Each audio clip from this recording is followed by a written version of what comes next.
I did get a new welder. Let me show you this. So I got this new welder. I mentioned last week how I was having trouble with my other welder over yonder, that it wasn't feeding the wire. It looked like the inner housing on my cable either had a kink in it or something. But anyway, I pitched that thing, and I put the spool gun on there, which I don't especially want to use because I know I'm going to drop it and I'm going to wreck it. So I'm going to try this thing. This cost me about 120 bucks, and it looks like a drill, but it's not a drill. It's got the ground clamp, it's got the 110 plug-in, then it's got a little adjuster device here, so you can set the power rating, and it's a stick welder, so they even comes with welding rods. I don't know what nomenclature they are. 60-13s. So they should be really easy to weld with. But these are pretty much mild steel, and all I use it for is tacking, but it's pretty nice. It came with these really nice gloves. I've got a set here that I use, and as you can see, they're well used. I've got a couple sets of these. I really like these. But these are pretty nice. So it comes in a nice set of gloves. It comes with a mask, which I won't use. It comes with a little chipping hammer and a brush. So that's kind of handy dandy. But mainly I want this thing. So we'll see how it works. You think, how the hell do you weld with something like that?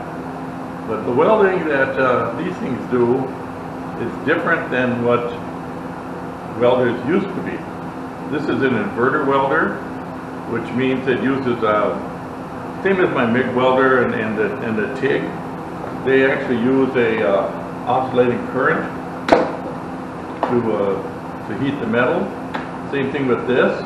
The old style welders, they just used a big transformer, and it would just pump, 30 volts and a whole pile of amperage, 80 to 100 amps, and it would melt the metal that way. These actually use different frequencies to excite the atoms in the metal, and it's a whole, it's all kind of scientific hocus pocus. So anyway, I'll have to put a hanger on the wall over there so I can hang it real nice and neat. I imagine I will drop this and break it into a couple hundred pieces, but we'll try not to do that. So anyway, I'll do a little test review on this when I get around to it. That's what I want for Christmas, is a round to it. I got a square one now, but I could use a round one. So we'll do that one of these days. Get the information on this thing. Be really handy. I also thought it would be kind of handy. I could take it home, and every once in a while you run into something where you got to weld a leaf spring on the bird feeder or something, and you don't want to just bolt it and drag it down here and weld it. I can just run out there and zap it real quick with this. So that'd be kind of handy. So we'll put that over here. All right, ready to do the review on the handheld welder. Let's see, what brand is it? ARC 120 it says. And it goes from 20 to 120 amps, I reckon. So I've got it set on, the highest level is 6, I believe. 5. I'll set her at about 3. I did do a little weld with it, and we'll show you what it looks like. It comes with this mask and the instruction manual here. Put those over here where they belong. Okay. So this is the first stick welding I've done for at least 12 years. I had a stick welder, worked perfectly fine. I set it on the curb, and guy came by and said, "What's wrong with it?" I said, "I don't like it. I don't like stick welding. It's dirty, it's messy, it splatters, and you can have it." So he took it, and I guess he's happy. And it's been wire feed ever since. But let's give this a whirl here. And typically, getting the arc going is the trick. Turn it on.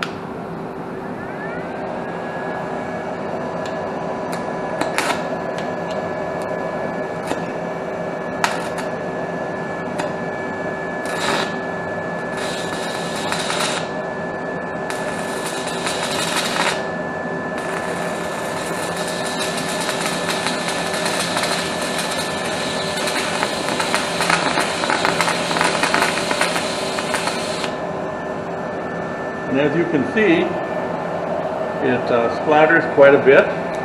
Typical though, that's typical of a stick weld. Actually, I'm somewhat impressed. Gotta let it cool a little bit before the slag will come off. Now we'll get the wire wheel on it.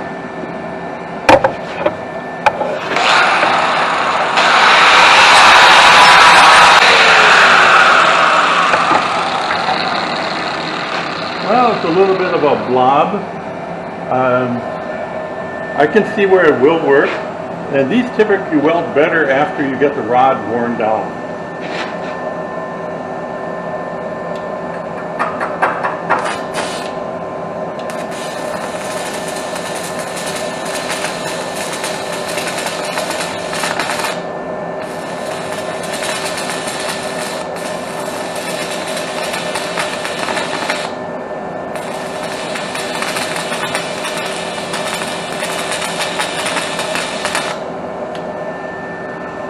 Well, most of the problem here is me.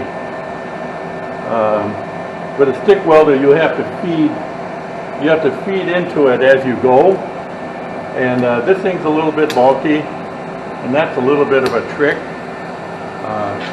I would get used to it though. With more practice, I might be able to get it. Might. Yeah. I'd say what it would be good for, I do some hobby stuff at home where I weld junk together, which I call junkyard art. It's going to work good for that, because that's basically, I just tack weld stuff together and then I set it in the yard, and we call it art. Is it worth 120 bucks? Yeah, probably. I can see where you could practice with it, get better with it. You know, this is the first weld I've done with it, and I have not practiced. And it would take some practice. You got to get the heat right. I had the heat too low. I guess it's going to be good. I'm going to take it home, and that's where it's going to be used. I think I can use it on my little art projects and stuff. And you know, the thing is, if something breaks, you can patch it together with this thing. Then I can bring it down here and use an actual welder to finish the job correctly. So my review is this way. It's handy. It'll get some stuff done, but it certainly is not even usable in the production environment. So it is not going to be used here. I will put it back in the box. Oh, hey, by the way, there. New fashion wear. What do you think, huh?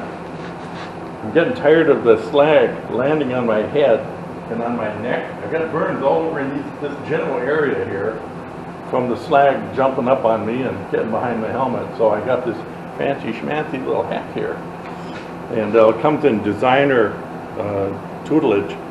So that's kind of nice. I'm up there with all the young folk, I guess.